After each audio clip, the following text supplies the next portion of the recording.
आओ सुनाऊं कहानी। लाइक शेयर सब्सक्राइब कमेंट करना ना भूलें। आप देख रहे हैं जुनून तेरे इश्क का भाग 11। हेलो प्यारे दोस्तों, कैसे हैं आप सब? उम्मीद करते हैं अच्छे होंगे। दोस्तों, सबसे पहले तो आप सभी का दिल से आभार। आपने जुनून तेरे इश्क का कहानी को इतना सराहा। और नए चैनल पर नई कहानी के लिए माफ़ी चाहते हैं। कल रात वीडियो अपलोड होने में टाइम लग गया था, इसीलिए पब्लिक नहीं कर पाए। लेकिन आज रात 9 बजे पिशाचिनी का पहला भाग आपके सामने होगा, जिसमें पूरी कहानी स्त्री के घूंघट के इर्द गिर्द घूमती नजर आएगी, जो कि एक सीख देने वाली कहानी है। आप सभी से अनुरोध है, आप नए चैनल पर आएँ और अपने सहयोग से हमें प्रेरित करें। हमें इंतज़ार रहेगा। और अब चलिए चलते हैं कहानी की ओर। आद्विका, अपनी हद में रहो। मैंने सिर्फ तुम्हारे भाई को एक ऑफर दिया था। अगर उसे उस ऑफर में अपना भला नजर आया तो इसमें मेरी कोई गलती नहीं है। और तुम ना आज के बाद उस घर में वापस नहीं जाओगी। पता नहीं उन जाहिल लोगों ने क्या पट्टी पढ़ाई है तुम्हें, जो तुम यहाँ आकर मुझसे झगड़ा कर रही हो। इसीलिए नहीं जाने देता था मैं तुम्हें वहाँ। कुछ दिन लोगों में रहकर दिमाग खराब हो गया है तुम्हारा। देवांश गुस्से में दांत पीसते हुए बोला तो आद्विका उसकी बातें सुन हैरान रह गई। कितनी घटिया सोच है तुम्हारी। अपनी गलती पर पर्दा डालने के लिए सारा दोष मेरे भैया पर लगा रहे हो। तुम बहुत सेल्फिश हो देवांश। तुम्हें अपने अलावा कोई नजर नहीं आता। अपनी गलती कभी नहीं दिखती तुम्हें। और तो और मेरी फैमिली के बारे में कुछ भी बोले जा रहे हो। आद्विका ने अपनी गुलाबी आंखों से उसे देखते हुए कहा। आद्विका, चुप हो जाओ, वरना मुझसे बुरा कोई नहीं होगा। देवांश के गुस्से का बांध उसकी बातें सुनकर टूटने लगा था, लेकिन आज आद्विका खुद के गुस्से को शांत नहीं कर पा रही थी। तुमसे बुरा शायद कोई हो भी नहीं सकता। तुम एक बहुत ही। आद्विका भी गुस्से में उसे बोल ही रही थी कि देवांश का हाथ उठ गया उस पर। आद्विका के लफ्ज उसके गले में ही रह गए।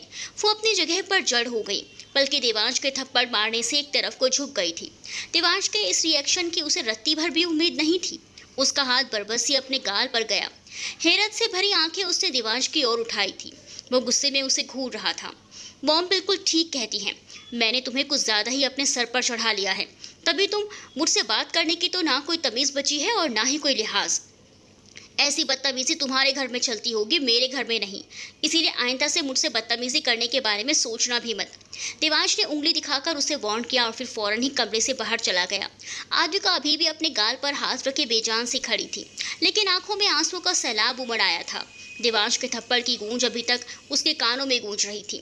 उसके गाल पर देवांश की उंगलियों के निशान साफ जाहिर हो रहे थे, लेकिन उसके दिल पर इससे भी कहीं ज्यादा गहरे निशान छपे थे। ऐसा लग रहा था मानो देवांश ने उसे उसी की नजरों में गिरा दिया हो। वो खुद ही खुद की नजरें मिलाने के काबिल ना बची हो। वो बेजान से कदमों से बाथरूम में गई और उसमें खुद को बंद कर लिया, और वह बेतहाशा रो रही थी। उसके दिल में इस वक्त तेज दर्द उठ रहा था। आद्विका काफी वक्त तक रोती रही, लेकिन उसके दिल में जो दर्द उठ रहा था वो कम ना हो सका। वो आईने के सामने खड़ी थी, लेकिन खुद से नजरें नहीं मिला पा रही थी। देवांश ने भले ही थप्पड़ उसके गाल पर मारा था, लेकिन चोट उसके सेल्फ रिस्पेक्ट, उसके ज़मीर पर लगी थी। उसका स्वाभिमान जख्मी हो गया था आज। बचपन में कभी पापा ने हाथ उठाया होगा, मम्मी ने तो अभी शादी से पहले ही उस पर हाथ उठाया था, लेकिन आद्विका को तब इतनी तकलीफ नहीं हुई थी जितनी आज हो रही थी। वो उसके माँ बाप थे, उसके जन्मदाता। उन्हें हक था उसे मारने का, उस पर हाथ उठाने का, लेकिन देवांश को यह हक किसने दिया? क्या उससे भी हक था उस पर हाथ उठाने का? वो बार बार खुद से ही सवाल करती, लेकिन जवाब उसे चाहकर भी नहीं मिल पा रहा था। आद्विका, बाहर से आशा की आवाज़ आई। उसने दो पल आंखों को बंद करके खुद को संभाला। अपने चेहरे को पानी से धोकर उसने आईने में खुद को देखा तो उसके गाल पर दिखते देवांश की उंगलियों के निशान ने उसकी आंखों को फिर गीला कर दिया था। वहां आशा बेचैनी से चहलकदमी कर रही थी। उसने देवांश को गुस्से में बाहर जाते देखा था, और फिर उसने कुछ आवाज़ें भी सुनी थी। इसीलिए वो ऊपर आद्विका के पास आई थी, ये पूछने कि क्या उन दोनों के बीच कोई झगड़ा हुआ है। लेकिन आद्विका बहुत देर से बाथरूम में बंद थी। उसने थोड़ी देर इंतज़ार किया, लेकिन अब आद्विका बाहर नहीं आई तो उसने उसे आवाज़ लगा दी। आद्विका बाहर आई तो आशा उसे देखने लगी। उसका मुरझाया चेहरा देखकर उसे अंदाजा हो गया था कि देवांश और उसका झगड़ा हुआ है। वो अभी आद्विका से कुछ पूछने ही वाली थी कि उसकी नज़र आद्विका के गाल पर गई। वो कुछ लम्हों को ठिठकी थी। वो हैरत से उसे देखे गई। आद्विका नसें झुकाए उसके सामने खड़ी थी।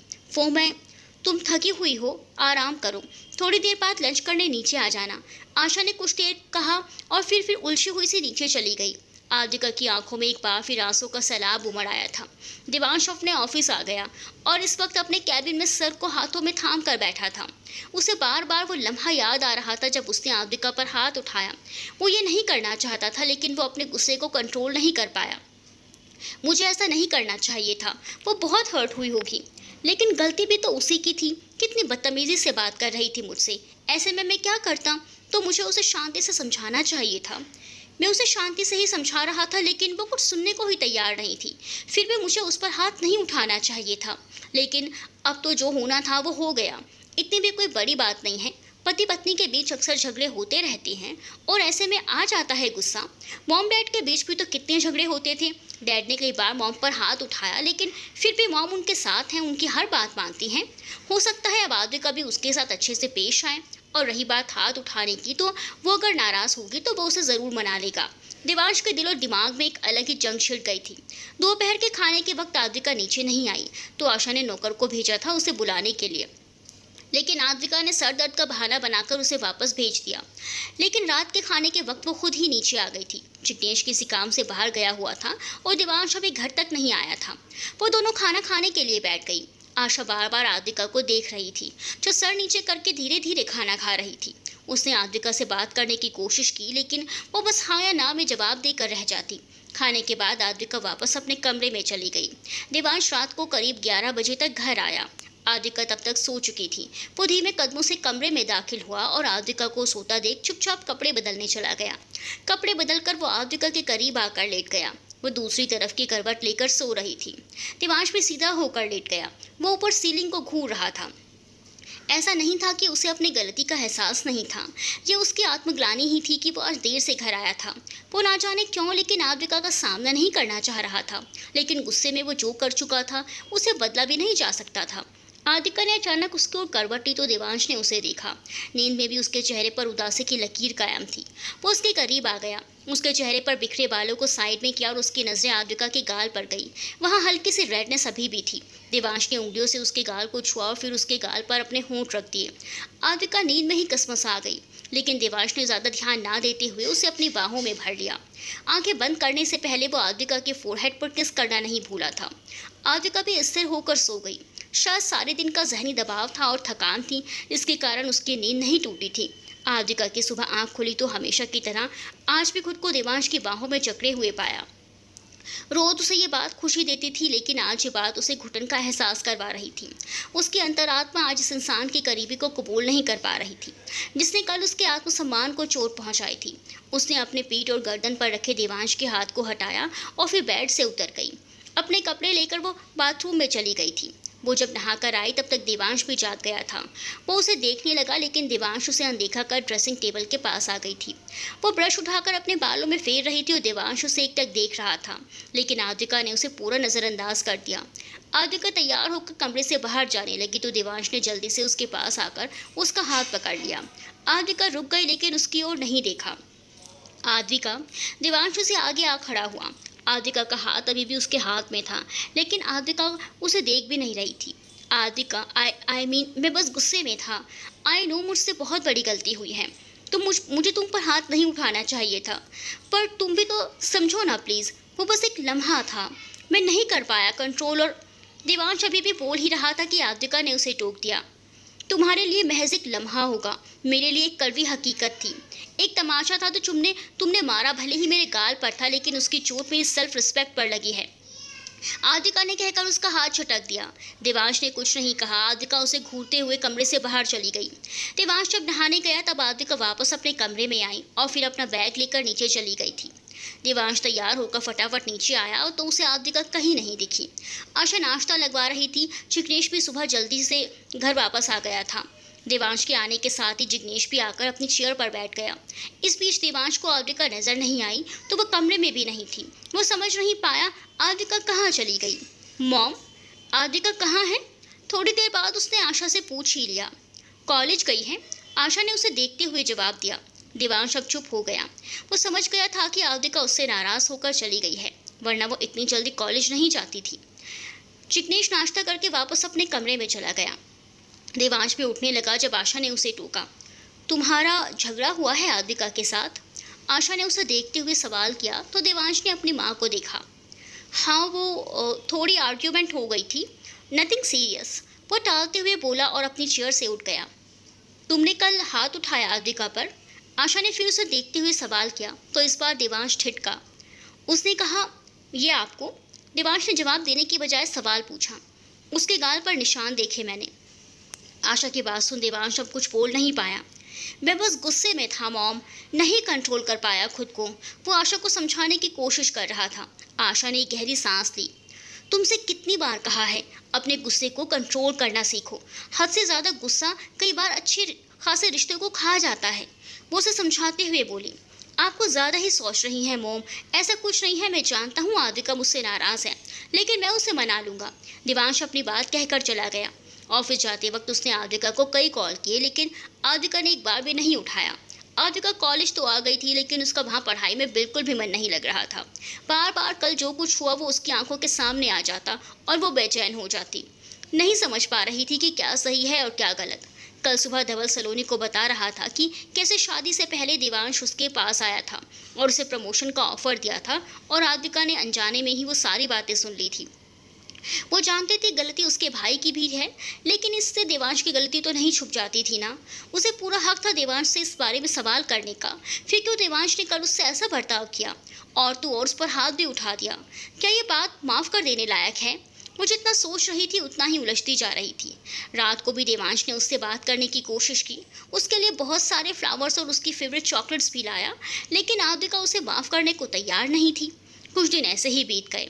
देवांश आद्विका को मनाने की हर मुमकिन कोशिश कर रहा था।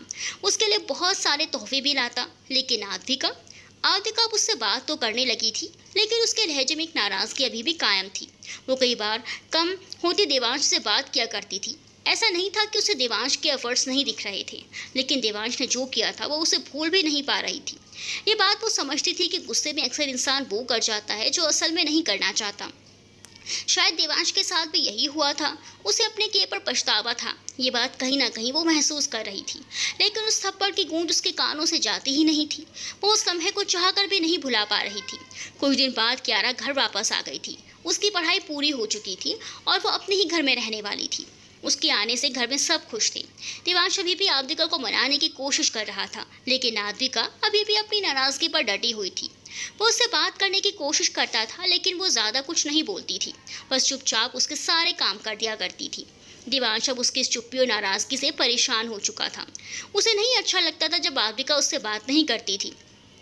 अब तो वो कई बार उस पर फ्रस्ट्रेट भी हो जाता था कि इतनी मनुहार उसने कभी किसी की नहीं की थी, लेकिन फिर भी आद्विका उसे माफ़ करने को तैयार नहीं थी। एक रोज़ आद्विका कमरे से बाहर जाने लगी तो देवांश ने उसका रास्ता रोक लिया। आद्विका ने सवालिया नज़रों से उसे देखा तो देवांश ने उसके हाथ में अपनी टाई पकड़ा दी। आद्विका चुपचाप उसकी टाई बांधने लगी। देवांश उसे देखता रहा और फिर उसके कमर में हाथ डालकर उसे खुद के एकदम करीब कर लिया। आद्विका बिना किसी रिएक्शन के अपना काम करती रही, जिस पर देवांश ने गहरी नज़रों से उसे देखा। और कितने दिन नाराज़ रहोगी मुझसे? देवांश ने उसके चेहरे को उंगलियों से छूते हुए अजीब बेचारगी से कहा।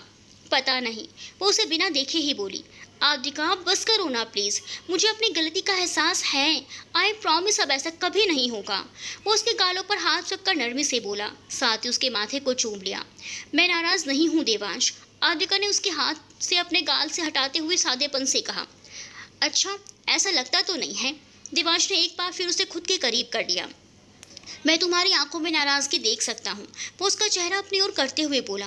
अच्छा, तो वो तकलीफ भी दिखती होगी जो तुम्हारी वजह से मुझे हुई है। उसकी आंखों में अचानक ही आंसू आ गए थे। देवांश ने उसे गले से लगा लिया।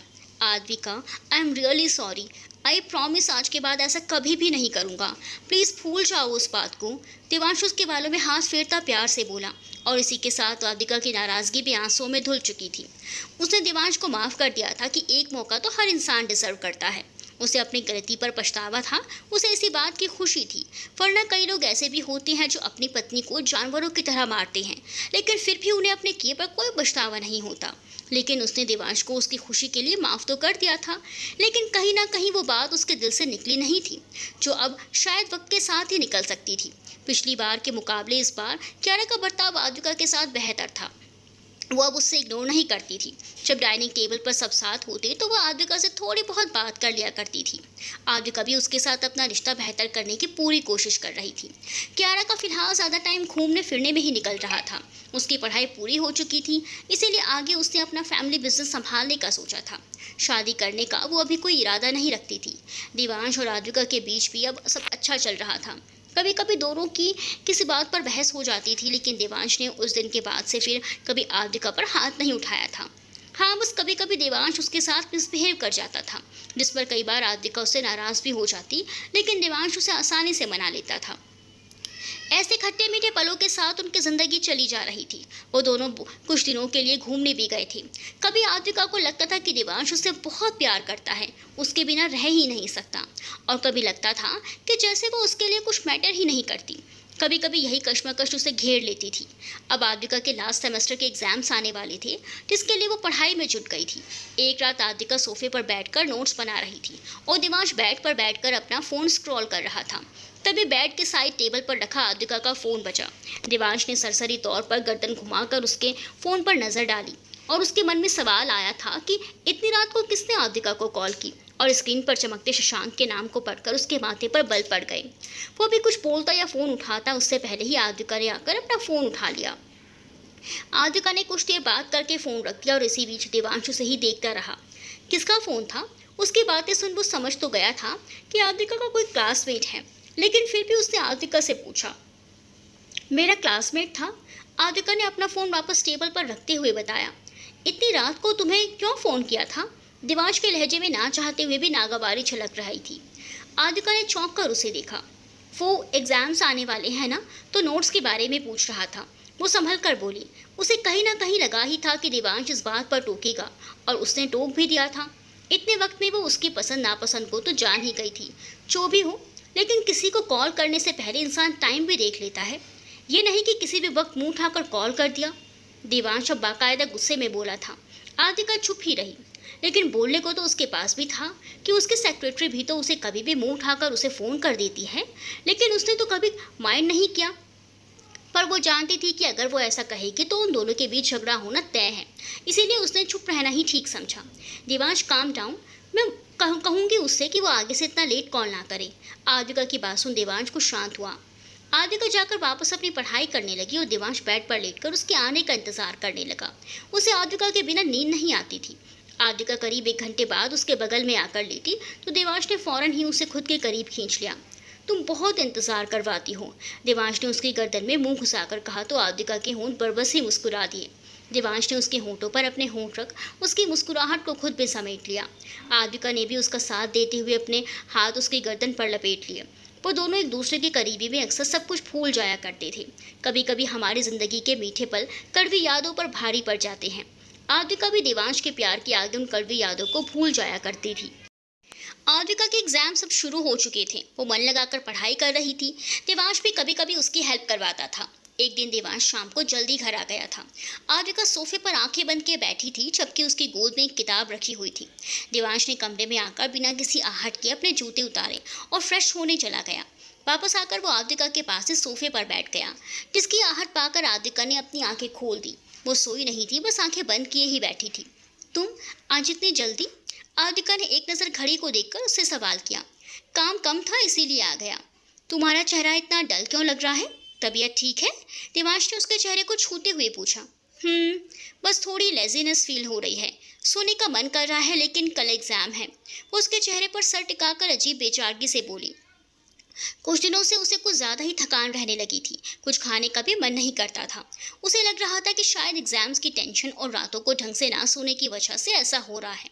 इसीलिए अब उसे चाहिए था कि एग्ज़ाम जल्दी से जल्द ख़त्म हो जाए।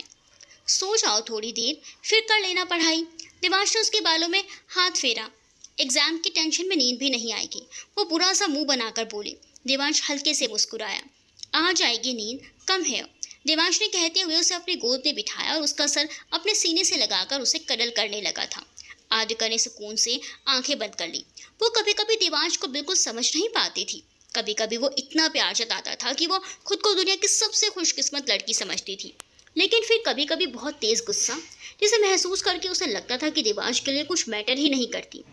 यही सब सोचते हुए उसकी आंख लग गई थी। देवांश ने उसका माथा चूमा और फिर उसे गोद में उठाकर बेड पर सुला दिया और फिर वो कपड़े बदलकर कमरे से बाहर चला गया।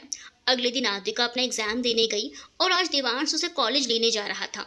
उसने भी महसूस किया था आद्विका कुछ दिनों से बहुत मुरझाई हुई सी रहती थी, खाना भी ढंग से नहीं खाती थी, इसीलिए वो आज आद्विका को लंच पर ले जाने का सोच रहा था। वो आद्विका के कॉलेज पहुंचा और कार पार्क करके वो कॉलेज के अंदर चला गया। आद्विका उसे कॉलेज कैंपस में ही मिल गई। वो एक बेंच पर एक लड़के के साथ बैठी थी। वो दोनों आद्विका के हाथ में पकड़े पेपर को देख रहे थे। अचानक उस लड़के ने आद्विका से मुस्कुरा कर कुछ कहा तो आद्विका भी मुस्कुरा दी। ये सब देखकर देवांश अपनी जगह पर ही ठिठक गया। उसे एक अजीब सी जलन महसूस हुई। उसे आद्विका का लड़कों के करीब जाना, उनसे बात करना जरा भी पसंद नहीं था। आद्विका और उस लड़के के पास एक लड़की आई तो आद्विका और उस लड़के ने सर उठाकर देखा। आद्विका उस लड़की के हाथ से पानी की बोतल लेने वाली थी कि उसकी नज़र कुछ दूर खड़े देवांश पर पड़ी। वो उन दोनों को ये बाय बोलकर देवांश के पास आ गई। तुम यहाँ? वो कुछ हैरान हुई। क्यों, मैं नहीं आ सकता यहाँ? वो अजीब ही अंदाज में बोला तो आद्विका को थोड़ा अजीब लगा। नहीं, ऐसा कुछ नहीं है। वो लड़का कौन है? देवांश ने उस लड़के को देखते हुए आद्विका से पूछा जो उन दोनों को ही देख रहा था। वो शशांक है और उसके पास जो लड़की है वो नेहा। वो दोनों मेरे क्लासमेट्स हैं, आद्विका ने बताया। चलो, उसने आद्विका का हाथ पकड़ते हुए कहा। शशांक की नजरें उसे आद्विका पर बर्दाश्त नहीं हो रही थी। वो उसे लेकर अपनी कार तक आया। आद्विका कार में बैठ गई। देवांश ने कार घर की तरफ मोड़ ली। उसका अब लंच पर जाने का कोई इरादा नहीं था। मूड पूरी तरह से उखड़ गया था। उसे बार बार आद्विका का उस लड़के के करीब बैठना याद आ रहा था। वो बेख्याली में उसने गाड़ी की स्पीड बढ़ा दी। आद्विका ने चौंक कर उसे देखा। वो ना जाने किन ख्यालों में गुम होकर ड्राइव कर रहा था। देवांश, आद्विका उसके हाथ पर अपना हाथ रखते हुए मानो उसे ख्यालों से बाहर लाई। देवांश ने फौरन ही गाड़ी की स्पीड कम की। आद्विका कंफ्यूज से उसे देखे गई। रात तक देवांश का मूड बहुत उखड़ा हुआ था, जो आद्विका की समझ से परे था। वो रात को चुपचाप सो गया था। आद्विका फिर भी अपनी पढ़ाई में लग गई। 2 दिन बाद उसका अब एक लास्ट एग्जाम रह गया था। सुबह भी देवांश उससे उखड़ा हुआ ही रहा था और ऐसे ही 2 दिन बीत गए। आद्विका समझ नहीं पा रही थी कि उसे हुआ क्या है, वो उससे नाराज क्यों है। एग्जाम के एक दिन पहले शाम को आद्विका के फ़ोन पर शशांक का कॉल आया। आज फिर उसने नोट्स के लिए उसे फ़ोन किया था। उस वक्त देवांश घर पे ही था। आद्विका ने कुछ देर शशांक से बात की और अब देवांश अपने गुस्से को कंट्रोल नहीं कर पाया। आद्विका ने बात करके जैसे ही फ़ोन रखा, देवांश ने उसके हाथ से फ़ोन लगभग छीन लिया। आद्विका हैरानी से उसे देखने लगी, लेकिन देवांश ने उस पर कुछ खास ध्यान ना देते हुए उसके फ़ोन से शशांक का नंबर ब्लॉक कर दिया। आइंदा से उस लड़के से ना तो बात करना और ना ही उसके आसपास नजर आना, मुझे पसंद नहीं है ये सब। देवांश ने उसका फ़ोन उसके हाथ में थमाते हुए खासे गुस्से में कहा और फिर वहाँ से चला गया।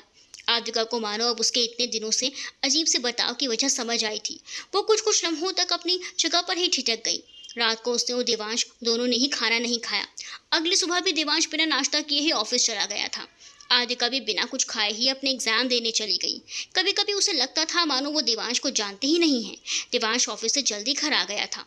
आद्विका से नाराजगी रखना उसे भी अच्छा नहीं लगता था और आज तो उसका लास्ट एग्जाम था। अब वो उस लड़के से दोबारा नहीं मिलेगी, इस बात की कहीं ना कहीं उसे तसल्ली भी थी। ऐसा नहीं था कि उसे आद्विका पर शक था, बस वो उसे लेकर कुछ ज़्यादा ही पॉजिटिव था।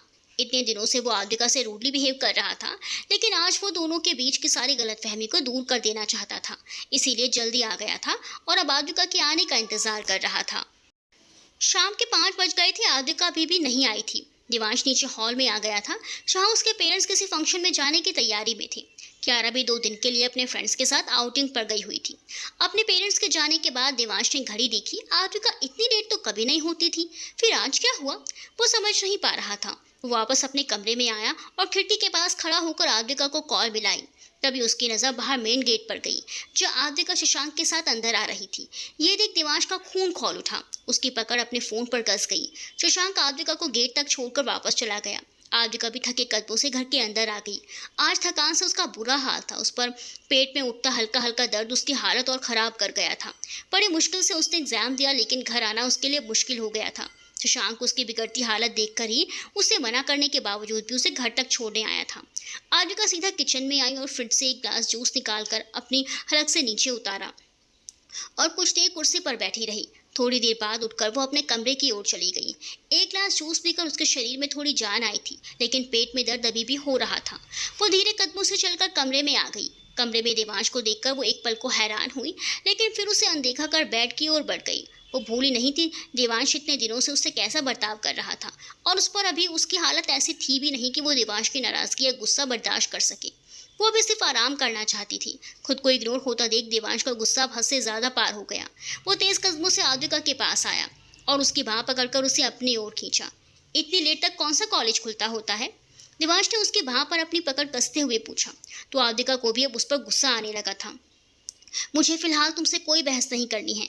आद्विका ने उसके हाथ से अपना हाथ छुड़ाया और जैसे वहां से जाने लगी, देवांश ने एक बार फिर उसे पकड़ लिया। तुम्हें कहा था ना उस लड़के से दूर रहना, फिर भी तुम उस लड़के को घर तक लेकर आई। मेरी बात की कोई वैल्यू नहीं है क्या तुम्हारी नजरों में? देवांश सर से पांव तक गुस्से से कांप रहा था। तुम शक कर रहे हो मुझ पर? आद्विका के दिमाग में जो इतने दिनों से सवाल चल रहा था वो आज उसकी जुबान पर आ गया था। करना तो नहीं चाहता, लेकिन तुम्हारी हरकतें शक करने पर मजबूर कर रही हैं। उसकी बातों ने आद्विका को अंदर तक हिला दिया था। उसकी आंखों में बरबसी आंसू आ गए थे, लेकिन वो आज कमजोर पड़ना नहीं चाह रही थी। मेरी हरकतें तुम्हें शक करने पर मजबूर कर रही हैं। कभी अपनी हरकतों के बारे में सोचा है? तुम्हारी सेक्रेटरी भी तो कभी भी किसी भी वक्त फ़ोन कर देती है तुम्हें। मैंने तो कभी तुमसे इस बारे में कोई सवाल नहीं किया। तुम जो कई बार आधी आधी रात को घर आते हो, सवाल तो मुझे भी करना चाहिए था ना कि आधी रात तक कौन सा ऑफिस खुला होता है। उसने बोला ही था कि देवांश ने एक जोरदार थप्पड़ उसके गाल पर मार दिया। आद्विका की बातें वो बर्दाश्त नहीं कर पाया था। देवांश के थप्पड़ से आद्विका लगभग सोफे पर गिर गई थी। सोफे की नोक उसके पेट पर चुभी तो बरबसी उसके मुंह से एक सिसकी निकली थी। उसने अपने पेट पर हाथ रख लिया। पेट का दर्द अब और बढ़ गया था। देवांश ने उसकी बाँह पकड़कर उसे अपने सामने खड़ा किया। मैंने आज तक तुम्हारे अलावा किसी लड़की को नजर उठाकर देखा भी नहीं, और तुम मुझ पर शक कर रही हो। देवांश अपने गुस्से में उसका दर्द देख ही नहीं पाया था। अगर तुम मुझ पर शक कर सकते हो तो मैं भी कर सकती हूँ, समझे? आद्विका ने उसका हाथ झटका और एक तमाचा उसके गाल पर जड़ दिया। देवांश एक लम्हे को बिल्कुल शॉक्ड रह गया। आइंदा से मुझ पर हाथ उठाने की जुर्रत मत करना। मैं तुम्हारी जागीर नहीं हूँ जिसे तुम जैसे चाहो वैसे ट्रीट करोगे। तो उसे उंगली दिखाते हुए बोली। देवांश ने दांतों पर दांत जमा लिए। उसके माँ बाप ने आज तक उस पर कभी हाथ नहीं उठाया था, और आज आद्विका ने उसे थप्पड़ मार दिया। उसने आगे बढ़कर आद्विका की कलाई पकड़ी। मेरी जिंदगी की सबसे बड़ी गलती थी तुमसे शादी करना। देवांश ने गुस्से में उसका हाथ मरोड़ दिया था। आद्विका ने दर्द से एक लम्हे को अपनी आंखें मींच ली। उसके हाथ पर देवांश की उंगलियों के निशान छप गए थे।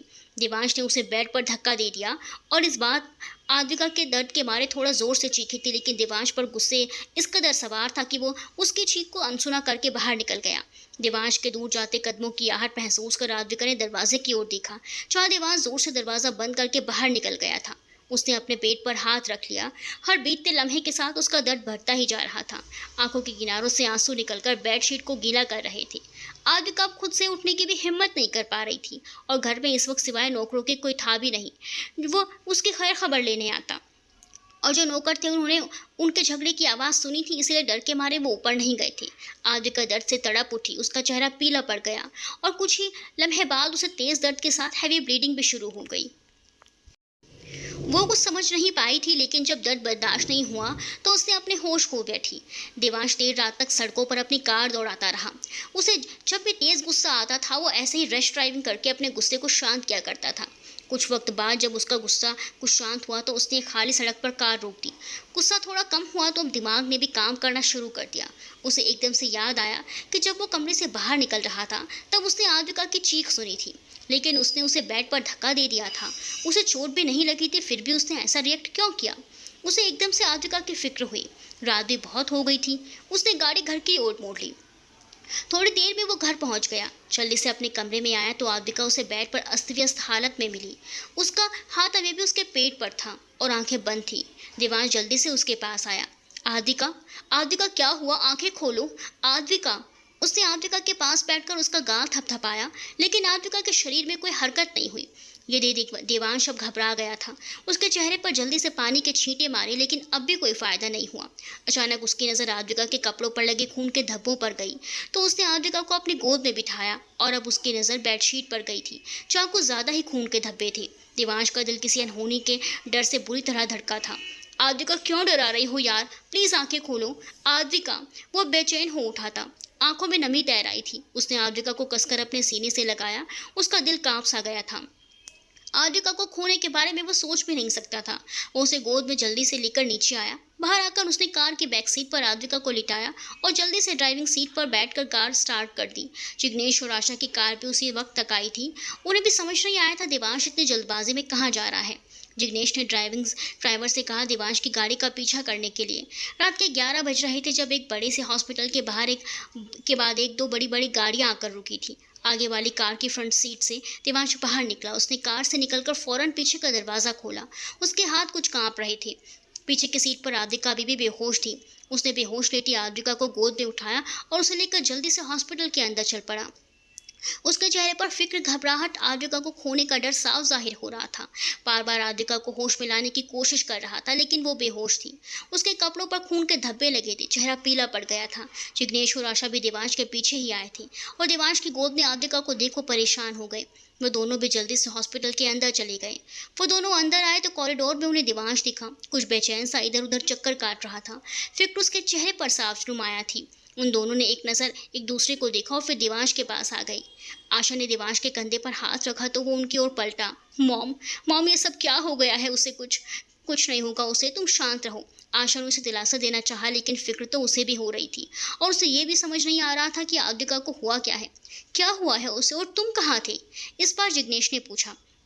मैं बाहर गया था, वापस आया तो बेहोश पड़ी थी। मैंने उसे होश में लाने की काफ़ी कोशिश की, लेकिन कोई फ़ायदा नहीं हुआ। कपड़ों पर खून लगा हुआ था। बहुत डर गया था उसे लेकर, इसीलिए बिना किसी को इन्फॉर्म किए उसे हॉस्पिटल लेकर आया। तो परेशान सा पास लगी बेंच पर बैठ गया था। बहुत टेंशन में था वो। उसके माँ बाप ने उसके कोई सवाल नहीं किया। खामोशी से डॉक्टर के बाहर आने का इंतज़ार करने लगी। वो अपना सर हाथों में थामे हुए बैठा था। आशा को बहुत दुख हुआ उसकी हालत पर। वो उसके पास आकर बैठ गई। आशा ने उसके कंधे पर हाथ रखा। सब मेरी गलती है मॉम, मुझे उसे अकेला छोड़कर नहीं आना चाहिए था। मैं बहुत प्यार करता हूँ उससे। I can't live without her. उसकी आंखों में नमी तैर गई थी। आशा लगातार उसे दिलासा देने की कोशिश कर रही थी, लेकिन कोई फ़ायदा नहीं हुआ। उसकी परेशानी डॉक्टर से बाहर आने तक कम नहीं होने वाली थी। करीब आधे घंटे बाद डॉक्टर बाहर निकले तो वो उन्हें देख जल्दी से उठ गया। डॉक्टर, मेरी वाइफ वो ठीक है ना? उसने जल्दी से पूछा। उसका दिल आद्रिका को लेकर बहुत बेचैन था। जी वो ठीक है, थोड़ी कमजोरी थी इसीलिए इंजेक्शन दिया है, सुबह तक होश आ जाएगा। लेकिन डॉक्टर एक पल को चुप हो गई, लेकिन जब उसकी बात सुनकर तीनों के चेहरे पर राहत भरे भाव आ गए थे। लेकिन क्या डॉक्टर? और वो बेहोश क्यों हो गई थी? देवांश ने पूछा। उनका मिसकैरेज हो गया था। She lost her child. Doctor जैसे ही बोली उन तीनों के सर पर मानो कोई बम सा गिरा हो। वो स्तब्ध खड़े रह गए। देवांश के ऊपर तो मानो कोई पहाड़ गिर गया था। Miscarriage? How is this possible? उस सदमे से की हालत में डॉक्टर को देखता गया। उसके लफ्ज लड़खड़ा गए थे। उसे इस बारे में कोई खबर नहीं थी। उसे समझ नहीं आया कैसे रिएक्ट करे।